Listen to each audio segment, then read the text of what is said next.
आज हम आपको एक चौंकाने वाले तथ्य से रूबरू कराएंगे, जिसे सुनकर आप हैरान हो जाएंगे।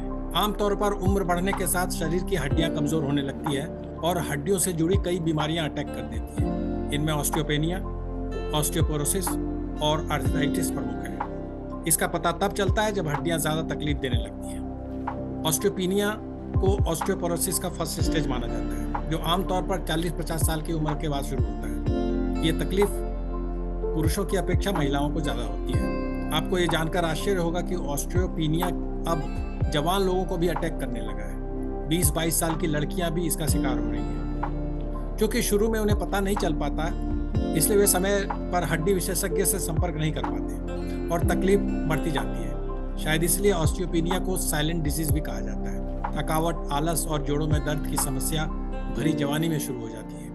ये काफी चिंता की बात है कि क्यों एज रिलेटेड ये समस्या कम उम्र में होने लगी है। क्या खास वजह है? कौन से लोग सबसे ज्यादा रिस्क पर हैं? इससे बचाव या इसके उपचार क्या है? इस तरह के कई सवाल हैं जिनके जवाब जानने के लिए आज हमने आमंत्रित किया है डॉक्टर धनंजय गुप्ता को। डॉक्टर धनंजय गुप्ता देश के जाने माने ऑर्थोपेडिक सर्जन हैं और आजकल फोर्टिस हॉस्पिटल वसंतपुर से जुड़े हैं। तो सबसे पहले बताइए सर, ये ऑस्टियोपेनिया क्या है और क्यों होता है? इससे पहले हम लोग ऑस्टियोपोरोसिस के बारे में समझते हैं। ऑस्टियोपोरोसिस का मतलब ये होता है कि हड्डी का घनत्वता, दैट इज डेंसिटी, उसको कम होना। और ये हमारा प्राइमरी और सेकेंडरी दो सिचुएशन के अंदर पाया जाता है। प्राइमरी हमारा मोस्ट कॉमनली ओल्ड एज के अंदर, बुढ़ापे के अंदर होता है, और स्पेशली पोस्ट मेनोपॉजल वीमेन के अंदर इसका इंसिडेंस सबसे ज़्यादा पाया गया है। इसके अंदर हड्डियां इतनी ज़्यादा खोखली हो जाती हैं कि ज़रा सा झटका लगते ही, ज़रा सा ही स्ट्रेस पड़ते ही वो फ्रैक्चर हो जाती है। आपने अपने घर के अंदर बुजुर्ग हैं, बूढ़े हैं, उनको देखा होगा, स्पेशली जो लेडीज़ हैं, उनका कुबड़ निकल आता है। कुबड़ निकलने का कारण यही है कि जो रीढ़ की हड्डी है वो इतनी खोखली हो गई थी, वो धीरे धीरे पिचकना शुरू हो जाती है। उससे उनकी हाइट भी कम होती है और कुबड़ भी निकल के आता है। इसी तरह उनका ज़रा सा ही गिरने से कलाई का फ्रैक्चर, शोल्डर का फ्रैक्चर और जो हिप जॉइंट है उसका भी फ्रैक्चर हो जाता है। 30 साल पहले तक हिप फ्रैक्चर्स का प्रोग्नोसिस इतना खराब था कि कहा जाता था कि अगर एक बार हिप टूट गया तो आप इस दुनिया से जाने की आपकी तैयारी शुरू हो गई है। अब आज की तारीख में हम लोगों ने काफ़ी एग्रेसिव ट्रीटमेंट शुरू कर दिया है, क्योंकि कारण ये है कि अब ओल्ड एज पॉपुलेशन हम लोगों का बढ़ता जा रहा है और जिस तरह का सिंगल फैमिली का नॉर्म चल रहा है उसके हिसाब से बच्चे सब अपने यहाँ वहाँ सेटल हो जाते हैं और सीनियर सिटीजन्स को अपने आप अपनी देखभाल करनी पड़ती है। They need to be independent. इसीलिए हम लोग बहुत एग्रेसिवली आजकल ऑस्टियोपोरोसिस को ट्रीट करते हैं। तो ये तो हो गया ऑस्टियोपोरोसिस के बारे में। फिर एक सब क्लिनिकल स्टेज आती है ऑस्टियोपेनिया।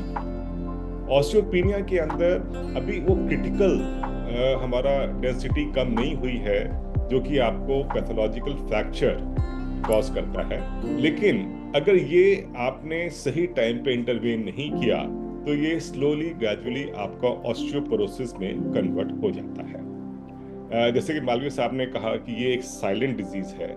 ये कोई आपको पहले से किसी भी तरह का आभास नहीं हो पाता है। ये आभास आपको तभी होता है जब फ्रैक्चर हो जाता है। ज़रूरी है कि हम लोग इसको ऑस्टियोमलेशिया या रिकेट से भी अलग करें। जो आपके बोन के दर्द है, मसल्स के जो पेन है, वो बेसिकली ऑस्टियोमलेशिया और रिकेट्स जैसे कि कैल्शियम और विटामिन डी की जो कमी है उसके कारण होते हैं। ऑस्टियोपेनिया या ऑस्टियोपोरोसिस में आपको दर्द नहीं होएगा, दर्द तभी होगा जब फ्रैक्चर हो जाएगा। ये बहुत इंपॉर्टेंट है, ये हम लोगों को समझना है। अब जैसे हम लोगों ने कहा ओल्ड एज, डेफिनेटली यस। जो यंग एज है, यंग एज के अंदर भी आजकल ऑस्टियोपोरोसिस या ऑस्टियोपेनिया हम लोगों को दिखाई दे रहा है। इसके लिए जो टर्म यूज की जाती है that is called juvenile osteoporosis. Juvenile osteoporosis आपके जेनेटिक फैक्टर्स के कारण हो सकती है, एनवायरमेंटल फैक्टर्स के कारण हो सकती है, और तीसरा आपके जो लाइफस्टाइल इश्यूज हैं उनके कारण हो सकती है। जेनेटिक कॉजेस के अंदर जैसे कि हम लोग देखते हैं कि ऑस्टियोजेनेसिस इम्परफेक्टा करके एक डिजीज है जिसमें कि ब्रिटल बोन्स होते हैं। तो ये आपके एग्रेसिव फॉर्म में भी हो सकता है और जो माइल्ड फॉर्म में भी हो सकता है। एग्रेसिव फॉर्म के अंदर बच्चे का आप मान के चलें कि बस हड्डियां ऐसे टूटती रहती हैं, जोर से सांस लेगा कहीं हड्डी चटक जाएगी, आपने उसका हाथ पकड़ा हड्डी टूट जाएगी। तो उसकी जो लेस एग्रेसिव फॉर्म्स हैं वो जुवेनाइल ऑस्टियोपोरोसिस करके अपने आप को मैनिफेस्ट करती हैं, कि जिसमें गिरने के बाद आपके बार बार फ्रैक्चर्स होने शुरू हो जाते हैं। तो ये जेनेटिक फैक्टर हो गया। कुछ एनवायरमेंटल कॉजेस में हम लोग कह सकते हैं कि बहुत सी बीमारियां ऐसी होती हैं, जैसे बच्चों के अंदर आजकल एयर पॉल्यूशन के कारण अस्थमा है, बच्चों को किसी कारण से एपिलेप्सी हो गया है, इन सब के अंदर इन लोगों को मेडिसिन लेनी पड़ती हैं। तो एंटी एपिलेप्टिक मेडिसिन हैं जो कि कैल्शियम की डेफिशिएंसी बॉडी में करती है, इससे ऑस्टियोपीनिया हो सकता है। फिर आपका अस्थमा हो गया या जुवेनाइल आर्थराइटिस हो गया, इस टाइप की बीमारियां हैं जिसमें आपको लॉन्ग टर्म स्टेरॉइड्स खाने पड़ते हैं, इससे भी सेकेंडरी ऑस्टियोपीनिया आपको हो सकता है। फिर हम लोग लाइफस्टाइल की बात करते हैं, तो लाइफस्टाइल के अंदर हम लोगों का ऐसा मानना है कि जो आपका ग्रोइंग स्टेज है बॉडी की, जिसमें आपका बोन्स मसल्स पूरा बॉडी पार्ट बढ़ रहा है, ग्रो कर रहा है, उस समय आप जितना अच्छा इसको आप न्यूट्रिशन देंगे और जितना ज़्यादा आप फिजिकल स्ट्रेस देंगे, उतना ही हमारी हड्डियां और मांसपेशियां मजबूत होंगी। हमारे बचपन के जितने भी गेम्स होते थे उन सब के अंदर खेलना कूदना भागना ये सब इनहेरेंट होते थे। इवन रस्सी कूदना, स्टापू खेलना, इन सब के अंदर भी अगर आप देखें तो कूदना मतलब हाई इम्पैक्ट एक्टिविटीज। तो हाई इम्पैक्ट एक्टिविटीज मतलब बोन्स के ऊपर इतना लोड आता है पूरी बॉडी का, तो उसके अंदर बोन के ऊपर जो स्ट्रेस लाइंस बनती हैं वो फिर अगर कैल्शियम की कमी है तो वो डिमांड करती हैं, और अगर कैल्शियम अगर ज़्यादा है तो वो उन्हीं लाइंस के अलोंग जाके अलाइन हो जाता है। जैसे अगर आप कनस्तर भर रहे होते हैं गेहूं का, तो उसको आप हिला के अच्छी तरह जैसे कि वो सब सेटल होता जाए, जितना भी गैप है वो सब खत्म हो जाए, तो ज़्यादा कॉम्पैक्ट ढंग से और ज़्यादा गेहूं उसके अंदर आ सकता है।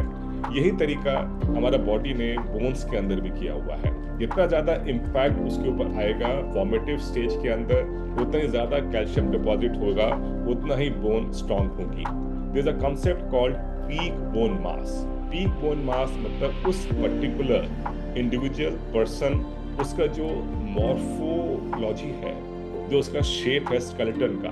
कुछ लोग आपने देखा कुछ लंबे होते हैं, पतले होते हैं, मोटे होते हैं, स्टाउट होते हैं, तो ये आपके जीन्स के ऊपर डिपेंड करता है। तो जितना उस पर्टिकुलर बोन्स की कैपेसिटी है, उसमें आपने जितना कैल्शियम भर लिया, उससे उसकी डेंसिटी मैक्सिमम होगी। That is called peak bone मास। ये तभी हो सकता है जब आपने बचपन में आपने खूब अच्छा खाया पिया है और खूब खेले कूदे हैं। तो आप बुढ़ापे में जाके या जब भी आपकी किसी भी सेकेंडरी कॉज से कैल्शियम डिप्लेशन शुरू होता है, बोन डेंसिटी कम होनी शुरू होती है, तो जितना ज्यादा पीक बोन मास होगा उतना ही मैनिफेस्टेशन डिलेड होगा। इसलिए ऑस्टियोपोरोसिस का जो बेसिस है वो हम लोग मान के चलते हैं कि बचपन के टाइम पे ही होता है।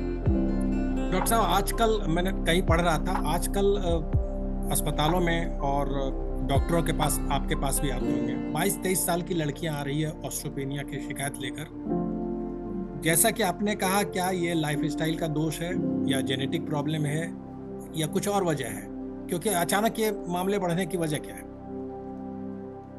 ये काफ़ी अच्छा सवाल है और काफ़ी रेलिवेंट भी है जो आज की जो जनरेशन है, आज का जो लाइफस्टाइल है उसको लेके।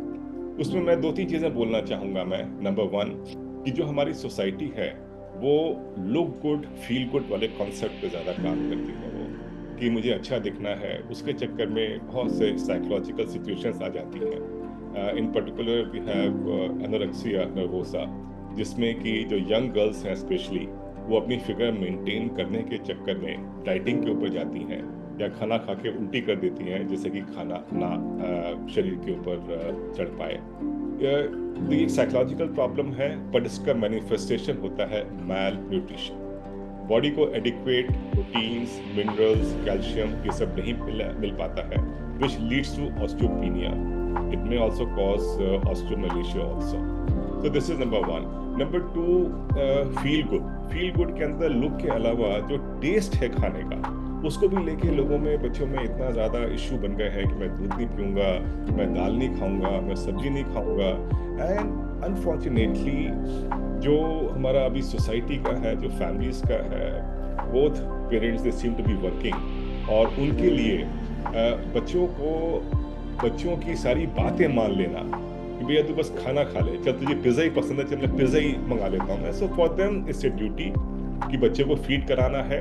दे are not concern about the ultimate nutritional value of that particular meal, how much important is that. दूसरा, अगर आपने नोटिस किया हो, जैसे हमारे यहाँ माएँ आती हैं बच्चों को लेके, तो वो आते ही अपना मोबाइल, बच्चा थोड़ा सा शोर करता है, उसके हाथ में मोबाइल फोन ऑन करके पकड़ा देती है। तो this eventually leads to the situation कि आपने बच्चे को स्क्रीन का हैबिट शुरू से ही डाल दिया है, और वो जो हैबिट है जब एक बार बन जाता है, आपको मालूम है एडिक्शन जैसे शराब का होता है, भांग का होता है, इन सब दवाइयों का होता है, वैसे एक बार मोबाइल का एडिक्शन अगर हो जाए, स्क्रीन का एडिक्शन अगर हो जाए, तो वो फिर आपका लाइलाज हो जाता है, and that definitely leads to lot of problems. The biggest problem which we think of is कि बच्चों का जो आउटडोर एक्टिविटीज है वो काफी हद तक कटेल हो जाता है। अब आउटडोर एक्टिविटीज में I have some very strong opinions, and I strongly feel कि जो पेरेंट्स हैं they are greatly responsible to some extent. Number one, आजकल के बच्चों को, माँ बाप को लगता है कि मेरा बच्चा बस पढ़ लिख के किसी नौकरी में लग जाए, स्मार्ट बन जाए, डॉक्टर बन जाए, जज बन जाए, उसके लिए स्कूल टाइम के अलावा उनकी 3-4 घंटे की ट्यूशन्स भी होती हैं। तो हम उनके ब्रेन के डेवलपमेंट के लिए काम कर रहे हैं, या उनका कोई भी जो एक्स्ट्रा करिकुलर एक्टिविटी है, जैसे म्यूजिक है, डांस है, उसके ऊपर फोकस कर रहे हैं। लेकिन हम लोग ये नहीं देख रहे कि बच्चे को 2 से 3 घंटा जो फिजिकल एक्टिविटी चाहिए, एक्सपोजर चाहिए, सनलाइट चाहिए, फ्रेश एयर चाहिए, वो उसको नहीं मिल पा रही है। उसका एक बहुत बड़ा कारण जो हमारे शहर हैं उनकी खराब आबो हवा। पेरेंट्स ये बोलते हैं कि भाई दिल्ली के अंदर एयर पॉल्यूशन इतना ज़्यादा है, हम लोग अपने बच्चों को कैसे बाहर भेज दें। फिर उसके बाद अगर आप देखेंगे तो अर्बन प्लानिंग के नाम पे हमारी गाड़ियां तो आ जाती हैं, पार्किंग स्पेस कहीं नहीं आती है। वो सब जगह सड़कों के ऊपर, पार्क्स में, सब जगह गाड़ियां पार्क हो रही होती हैं। जो पेवमेंट है वहाँ पे एनक्रोचमेंट होता है, सारे हॉकर्स अपना खोखा वहाँ पे लगा के बैठे हुए होते हैं। तो कहीं भी जो हमको लगता है कि हम लोग बस गाड़ी से निकले, गाड़ी लेके शॉप तक जाएं, शॉपिंग करें और वहाँ से वापस आ जाएं, क्योंकि बाहर कहीं निकलने का, चलने का, घूमने का कहीं कोई रास्ता है ही नहीं है आपके पास। और ये इतने सारे जो आपकी डिलीवरी सर्विसेज आ गए हैं, ऐप्स आ गए हैं, घर पे आपको वो चाय पानी से लेकर सब कुछ वो आपको ला के दे सकते हैं अपना वो। It has also again taken a tall. तो फिजिकल एक्टिविटी धीरे धीरे खत्म होती जा रही है हम लोग के लाइफ स्टाइल से, which is not a good sign for the future generations. Doctor साहब, अभी आपने थोड़ी देर पहले बताया कि कुछ दवा का असर भी होता है हड्डियों पे, जिसके कारण भी होता है। किस तरह की दवा का असर होता है? किस बीमारी की दवा खाने से हड्डियों पर बुरा असर पड़ता है? देखिए, जो सबसे ज़्यादा कॉमन जो drug intake which can lead to weakening of bones is steroids. Steroids एक सेकेंडरी ऑस्टियोपोरोसिस का बहुत बड़ा कारण है वो, और आप यकीन माने कि there is a rampant abuse of drugs like steroids, because steroids करता क्या है, ये बॉडी के अंदर जो इन्फ्लेमेशन है उसको कम करता है। कोई भी बीमारी है, कोई भी चोट है, वो अपने आप को मैनिफेस्ट करती है एज इन्फ्लेमेशन। जो भी आपको दर्द है, तकलीफ है, वो आपको इन्फ्लेमेशन के कारण होती है। तो ये steroids is basically use as a life saving drug in the situation कि जहाँ पे इन्फ्लेमेशन बहुत ज्यादा हो गया, जैसे ब्रेन के अंदर मेनिंजाइटिस हो गया आपका, तो हमें स्वेलिंग को ड्रास्टिकली कम करना है, उसके अंदर स्टेरॉइड देते हैं हम लोग। लेकिन अगर आप जो रूटीन अवस्थाएं हैं उनके अंदर भी अगर आप देना शुरू कर दोगे स्टेरॉइड्स, तो धीरे धीरे करके जो बॉडी है हमारी वो वीक होना शुरू हो जाएगी, and specially bones, osteoporosis, osteopenia. फिर एक और कंडीशन आप मान के चलें कि लाइफ सेविंग के अलावा जैसे हमारे बहुत से अस्थमा है, जुवेनाइल आर्थराइटिस है, जो कि कन्वेंशनल मेडिसिन को या तो रिस्पॉन्ड नहीं कर रहे हैं, तब आपको रैपिड कंट्रोल के लिए स्टेरॉइड्स देने पड़ सकते हैं। या इसका जो एब्यूज है, what we call wonder drug, कि आपने खटाक से स्टेरॉइड की गोली दिया, सूजन खत्म हो गया, और आप बोलते भाई डॉक्टर तो बहुत ही अच्छा है हमारा, एक ही डोज में उसने सूजन खत्म कर दी, पेन मेरा खत्म हो गया। तो हमें इन सब चीज़ों से समझना चाहिए कि जो रामबाण जो है एकदम इंस्टेंट एक्टिंग जो हम लोगों की हैबिट बन गई है कि हमें इमीडिएटली आराम चाहिए जिससे कि हम लोग अपने काम पे वापस जा सकें, वो एक अच्छी चीज़ नहीं है। एक डिजीज प्रोसेस में जितना समय लगता है डिजीज को ठीक होने में, हमें बॉडी को अपना बायोलॉजिकल हीलिंग के लिए सपोर्ट करना है, एनकरेज करना है, ना कि सिम्टम्स को सप्रेस करके अपने आप को हमें काम पे लगाना है। तो I think we should focus more on biological healing, self healing. हमें जो अपना शरीर है उसको खुद ही एक्सरसाइज करके, प्रॉपर न्यूट्रिशन दे के स्ट्रॉन्ग करना है कि आधे से ज़्यादा बीमारियां या तो हो ही ना, अगर होए भी तो बॉडी अपने आप उसको ट्रीट करने में सक्षम रहे। ज़्यादातर बीमारियां हो ना, आपने बहुत सही बात की, हमें ये कोशिश करनी चाहिए। तो सर मेरा अगला सवाल यही है कि इसका प्रिवेंशन क्या है? मेरे ख्याल से इसका प्रिवेंशन हम सब लोग अच्छी तरह जानते हैं। हमें जो रोटी कपड़ा मकान, ये जो बेसिक कॉन्सेप्ट्स दिए हुए थे, ऐसे ही हेल्थ को लेके अगर आप देखेंगे, number 1 nutrition. Nutrition is the single most important factor which decides कि हमारे बॉडी को adequate minerals, nutrients, protein content ये सब मिल रहे हैं कि नहीं मिल रहे हैं। This is something which is very important. Number 2, lifestyle issues. Lifestyle issues के अंदर अगर आप देखें तो हम लोग अपने बॉडी को बस यूज करते रहते हैं, उसको कभी भी, गाड़ी को हम लोग भले सर्विसिंग के लिए लेकर जाएंगे, हमें सब तरीके मालूम है कि हमें गाड़ी को स्टार्ट करने के बाद 30 सेकंड पे तक उसे सिर्फ वार्म करना है जिससे कि इंजन पे स्ट्रेन ना पड़े, हमें स्क्रीन साफ करनी है, हमें ये साफ करना है, हमें एयर प्रेशर मेंटेन करना है, लेकिन हमें अपना बॉडी वेट मेंटेन करने के बारे में हमें आइडिया नहीं होता है। गाड़ी का टायर प्रेशर हम लोग ठीक रखेंगे, पर अपना प्रेशर, अपना बॉडी का वेट कितना रखना है हम लोगों ने, हम इसके बारे में ज़्यादा ध्यान नहीं देते हैं। पेट्रोल अच्छी क्वालिटी का लेते हैं, लेकिन हमारी जो डाइट है वो कहाँ से आ रही है, उसका जो सोर्स है वो अच्छी जगह से आ रहा है नहीं आ रहा है, we not concern with that. So the way to love and maintain your vehicle, same way you need to maintain your body also, because this is the ultimate vehicle which you are going to use, required throughout your life to achieve your life ambitions and goals. तो maintenance के नाम पे nutrition हो गया हमारा, और दूसरा हमारा प्रॉपर एक्सरसाइजेस। अब एक्सरसाइजेस में हमारे बहुत सारे फैक्टर्स होते हैं, ये बहुत ही पर्सनल चॉइस है कि आपको क्या फिजिकल एक्टिविटी पसंद है। कुछ लोगों को सिर्फ वॉक करना अच्छा लगता है, ठीक है, कोई दिक्कत वाली बात नहीं है, बट अगर वॉक भी अगर करना है तो एक बार में कोशिश करें कि 45 मिनट्स के आसपास का वॉक हो आपका। उससे कम के अंदर जो बॉडी होती है वो अपने आप को एक एफिशिएंट मशीन की तरह सब चीज़ों को ऑप्टिमाइज करके जो उसके बेनिफिट हैं उसको भी मिनिमाइज कर देती है।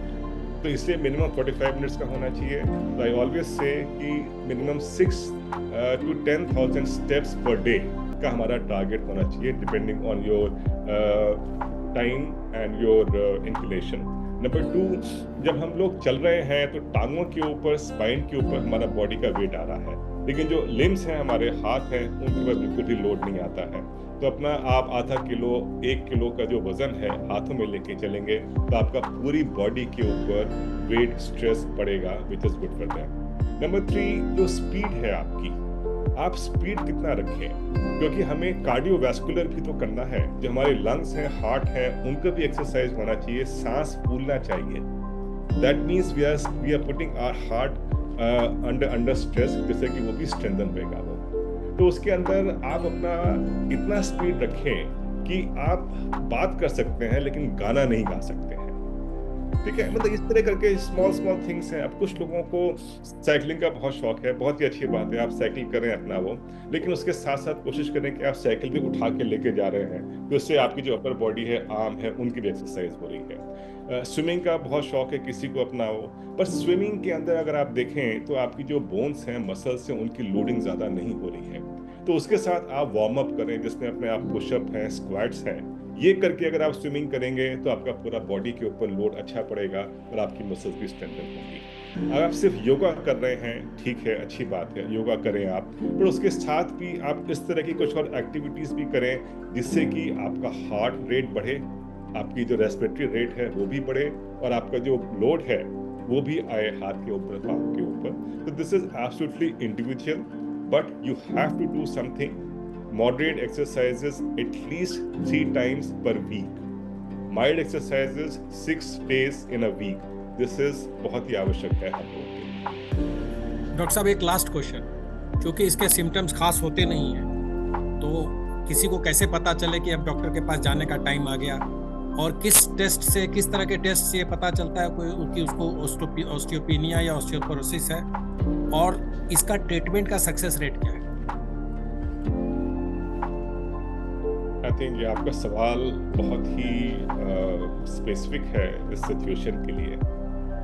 तो मेरा ये मानना है कि अगर आप एक अच्छा लाइफस्टाइल है आपका, जिसमें आपका एडिक्वेट न्यूट्रिशन और एक्सरसाइजेस वगैरह है, तो ये आप मान के चलें कि जो आपका रूटीन चेकअप है उसमें आपको करवाने की आवश्यकता नहीं है। बट किसी कारण से, स्पेशली जैसे सेकेंडरी कॉजेज हो गए हमारे यंग एज के अंदर, कोई बीमारी हो गया है या फ्रिक्वेंट फ्रैक्चर्स अगर आपके हो रहे हैं, तो उस केस के अंदर डेक्सा स्कैन एक ऐसा टेस्ट है जो कि गोल्ड स्टैंडर्ड माना जाता है। ये आपकी बोन डेंसिटी को क्वालिटेटिव असेसमेंट करके बताता है कि भाई डेंसिटी कितनी है।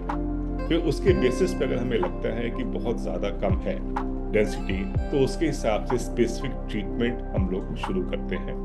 ये ट्रीटमेंट आपके ओरल भी हो सकते हैं, इंजेक्टेबल्स भी हो सकते हैं, और डॉक्टर को मिलने का टाइम मेरे ख्याल से कोई भी आपका अनएक्सप्लेन्ड एक्स या पेन्स, अगर आपका बहुत ज़्यादा अगर है, 3 दिन से ज़्यादा है, तो आप अवश्य मिल लें, और अगर 3 हफ्ते तक परसिस्ट कर रहा है तो अवश्य डॉक्टर से एक बार ओपिनियन ले लें। ऐसा ज़रूरी नहीं है कि आपको ट्रीटमेंट की आवश्यकता है ही है, लेकिन एक इन्वेस्टिगेशंस करके एक बेसलाइन वैल्यूज हमको मिल जाती हैं, तो आगे जाके कभी भी अगर ज़रूरत पड़ती है तो we can compare with these levels कि आपको ट्रीटमेंट की ज़रूरत कितनी है।